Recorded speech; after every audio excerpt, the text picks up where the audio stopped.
हे आहे triple Schezwan fried rice. तो हा गाजरचा हलवा कमी नाही हे लक्षात घे. पण आता माझा मुलगा दोन्ही मुलं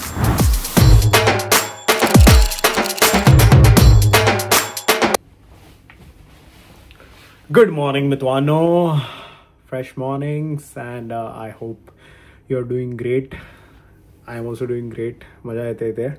धावपळ चालू आहे म्हणून व्लॉग्स लेट येतात बट रोज येत आहेत. सो जर तुम्ही दोन्ही व्लॉग्स बघितले नसतील आधीचे लंडन ट्रिपचे लंडन सिरीजचे तर ते प्लीज बघा, एन्जॉय करा बिकॉज आम्ही खूप एन्जॉय करतो आणि तुमचा रिस्पॉन्स खूपच क्रेझी आहे.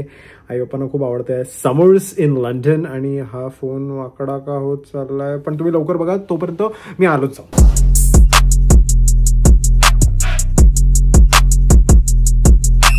जबरेश व्ह्यू एकदमच बरं वाटतं हा व्ह्यू बघून. अँड इकडे हे जे घर आहेत हो हो हो हो हो काय लंडनश घर वाटत आहेत. म्हणजे या घरात कोणतरी राहतंय ज्याची रोल्स रॉईस आणि जी रेंज रोवर आहे. म्हणजे काय आहे विषय कळत नाही. या घरात तो राहतोय. हा प्राईम लोकेशन आहे नो डाऊट बट एवढंच घर आणि एवढी महाग गाडी कसं. म्हणजे ऑफकोर्स नॉट कंप्लेनिंग, म्हणजे काय बाप घर असेल आतून माहीत नाही बट तरी कम ऑन यार, इकडे तू राहतो आणि इकडे रोल्स रॉईस. म्हणजे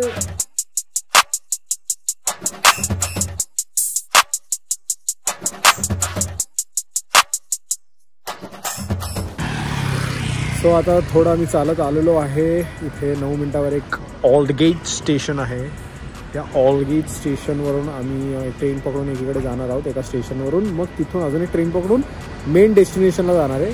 आणि त्या मेन डेस्टिनेशनवर जाऊन मग आपण पूर्ण स्टोरी ऐकूया आई बाप्पांकडून. पण आता ही जी गरमी आहे, हे ऊन आहे, खूप बरं वाटतं. कधी कधी इथे असं ऊन आलं की बरं वाटतं बिकॉज थंडी हवा. आणि हे जे मी जाळीवालं रंगीला स्टाईल आमिर खानचं शर्ट घातलेलं आहे त्याच्यात हवा अशी पास ऑन होते. सो इकडे असे मॅप्स असतात ट्रेनचा कोणत्या प्लॅटफॉर्मवर तुम्हाला जायचं आहे. सर्कल लाईन, मेट्रोपॉलिटन लाईन आणि अजून खूप काय लाईन्स आहेत जे ॲक्च्युली पझलसारखं आहे. बट जर तुम्हाला कळलं ना तर खूप बाद आहे. आणि ते कळण्यासाठी माझ्याप्रमाणे तरी मी गुगल मॅप्स वापरतो. सो तुम्ही जर लंडनला आले तर तुम्ही असं मॅप्स वापरू शकता, लोकेशन टाकू शकता. ऑल्डगेट, सर्कल लाईन वाया विक्टोरिया. आता ट्रेन येत आहे सो इथे सर्कल लाईन वाया विक्टोरिया लिहिलं आहे तुम्ही बघू शकता. त्या साईडला साऊथ केन्सिंग्टनला.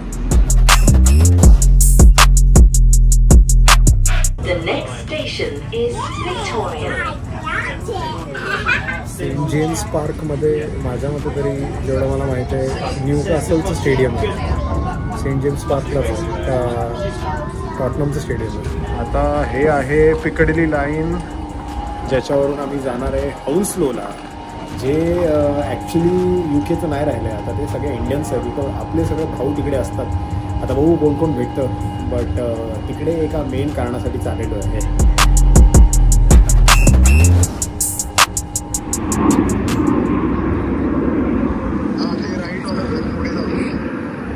हे वाला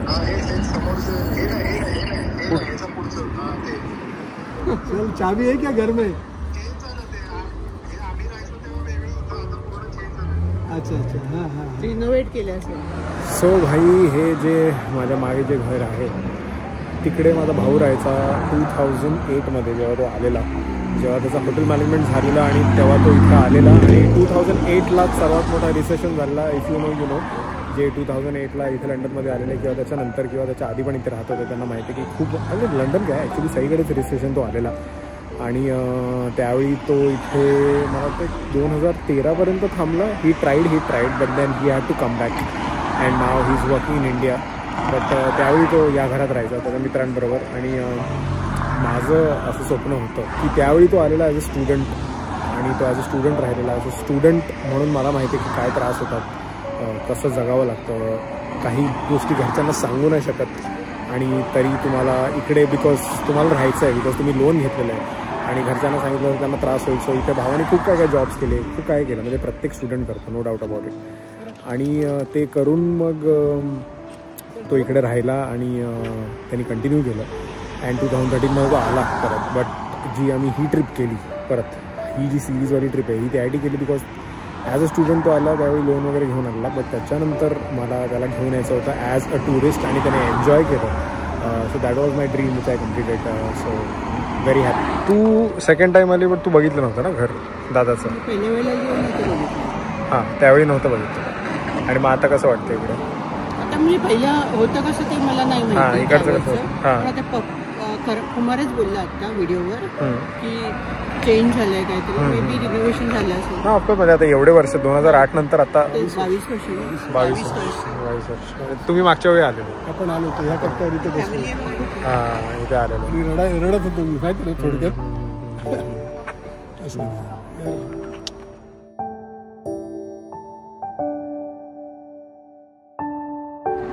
त्यावेळी दादा जेव्हा इथं राहायचा त्यावेळी अशी कोणती मेमरी आहे जी तू विसरू नाही शकत? म्हणजे चांगली वाईट काय जे काय ते की तुला असं वाटतं की ही तू म्हणजे खूप जवळची आहे तुझी मेमरी त्या दिवशी? कारण त्यावेळी दादा सर्वात पहिल्यांदा आपल्या फॅमिलीतून मला वाटतं सोनावणे फॅमिलीतून पहिल्यांदा बाहेर आला लंडनला, असं पहिल्यांदा राहायला 2008मध्ये.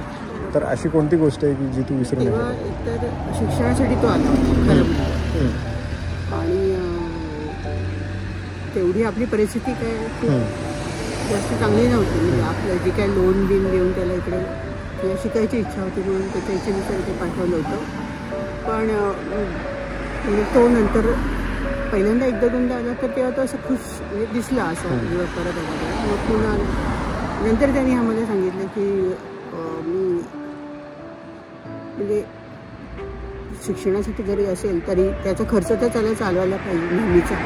तर तो काय प्रत्येक वेळेला तो मागवायचा नाही, पप्पा मला पैसे पाठवा किंवा आई मला पैसे पाठवा असं. मग त्यासाठी करावं लागतं की इथे काही नोकरी करावी लागते पार्ट टाईम वगैरे. अर्थात सगळी मुलं तेच करतात म्हणा.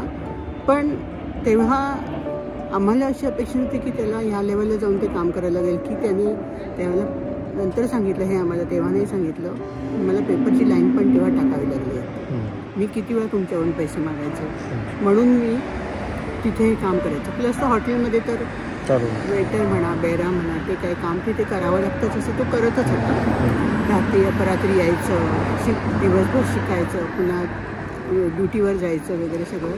अर्थात लंडनसारख्या देशामध्ये असल्यामुळे त्याला तेवढा ते टायर्डनेस तो तसं तो जाणवायचा नाही. पण शेवटी शरीर आहे ते, त्याला एक वेळ लागते आराम करायला तसं.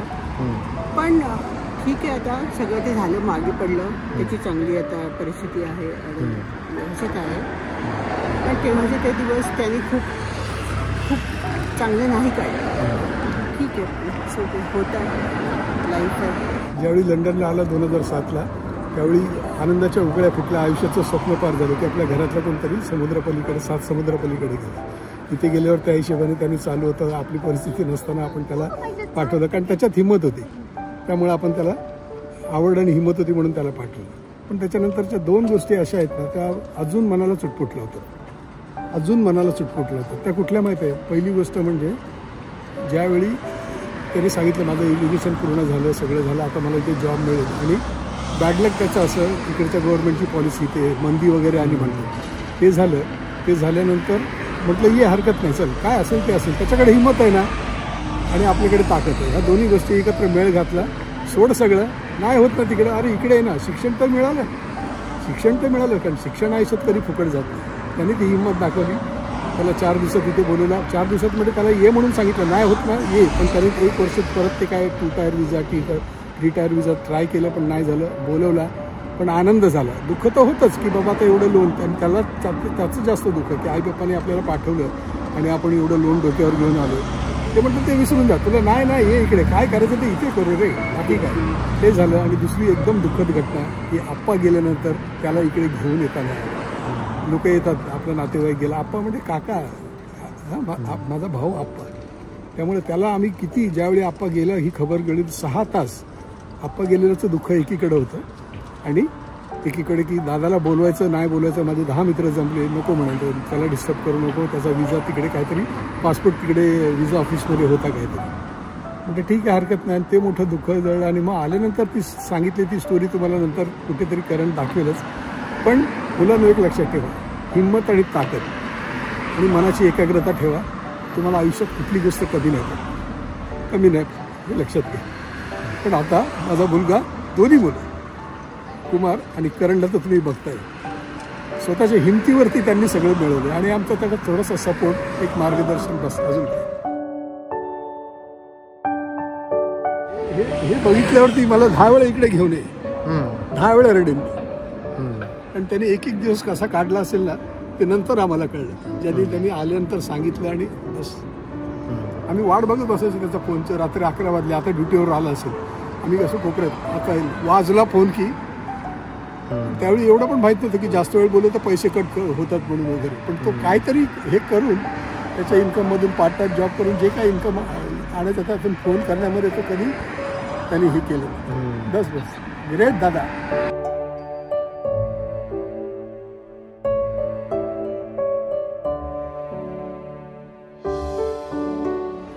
इमोशनल मोमेंट झालेला आहे आणि फायनली आता खायची वेळ आलेली आहे. येस, आम्ही आता हौसलोच्या या स्ट्रीटवर आहोत. किती ब्युटिफुल आणि स्काय बघा ना, काय beautiful. I mean this is not AI, nothing at all. Sky, light, एवढं परफेक्ट समर आहे ना. आणि या परफेक्ट समरमध्ये आम्ही खायला आलेलो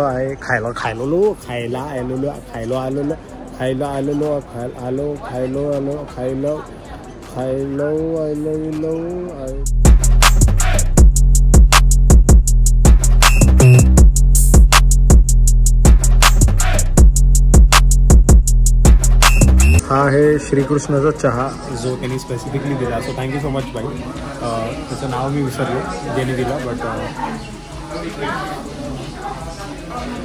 हा परफेक्ट. कालचा जो तुमचा चहा राहिलेला मसाला चहा तो हा आहे.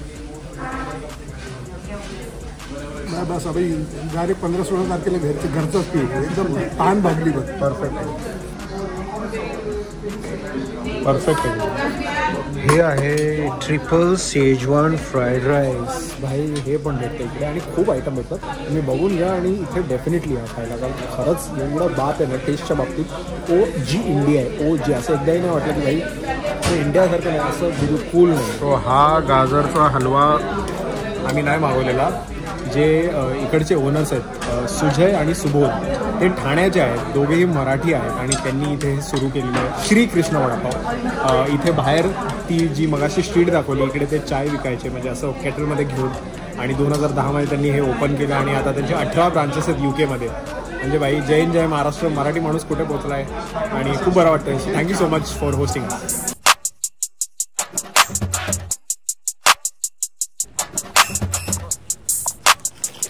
सो आता आम्ही आलो आहे हाईड पार्कमध्ये. इथे चिल करायचा विषय आहे, पप्पांचा चिल करायचा विषय इकडे जरा. आणि इथे ही बदकं बाहेर आली आहेत. ही रिव्हर इकडे, जिथे आधी आपण एकदा मीटअप केलेला, खूप आधी, म्हणजे एकदा स्काउट बरोबर केलेला आणि एकदा सौरभ बरोबर पण केलेला. सौरभ बरोबर केलेला हो. आणि यावेळी करायचा का नाही माहीत नाही, म्हणजे तुम्हीच सांगा खाली कॉमेंटमध्ये किंवा मला DM करून सांगा की करायचा का नाही. प्लॅन चालू आहे, कारण अजून आहे खूप दिवस इकडे.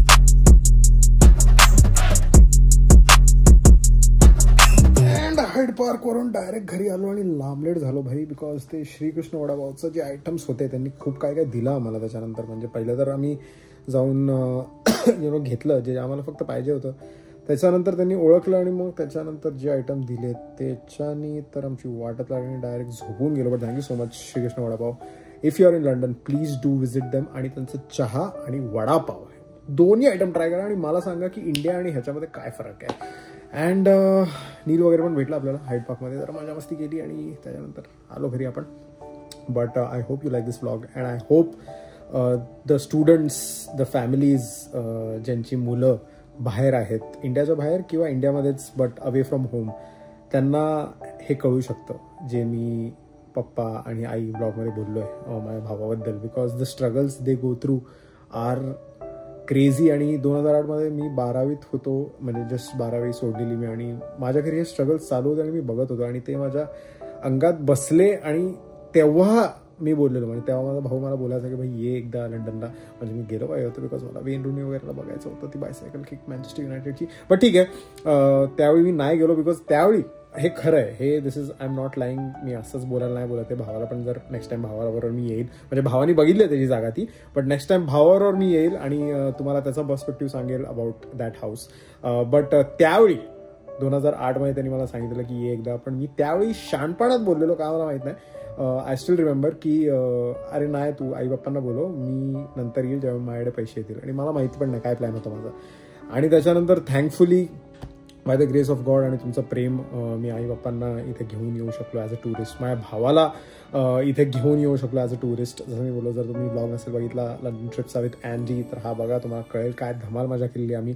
So London holds a very different emotion for me. आणि ते फायनली मी कम्प्लीट करू शकलो for my mom and dad. And please तुम्ही पण ते कम्प्लीट करा.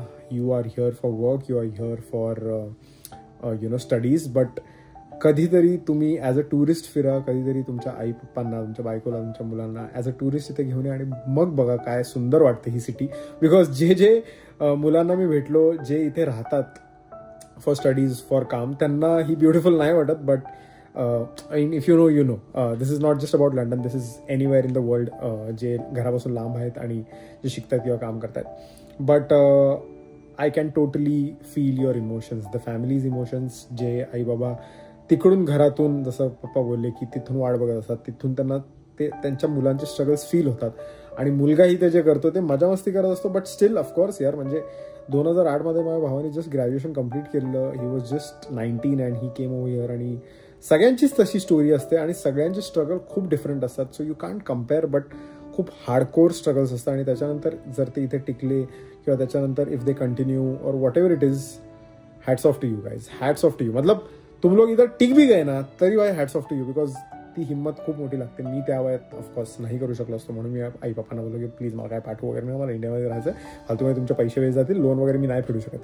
सो असा विषय. बट या it was a great experience for mom and dad. And what are your experience, please खाली कॉमेंटमध्ये सांगा मला. फॅमिलीचे तुमचे आणि तुमच्या आईवडिलांना पण हा ब्लॉग दाखवा आणि तुम्ही पण स्वतः बघा. अँड जसे पप्पा बोलले, don't lose hope, believe in magic. तो काय ना काहीतरी करणार. लाईक सबस्क्राईब फटफट. असं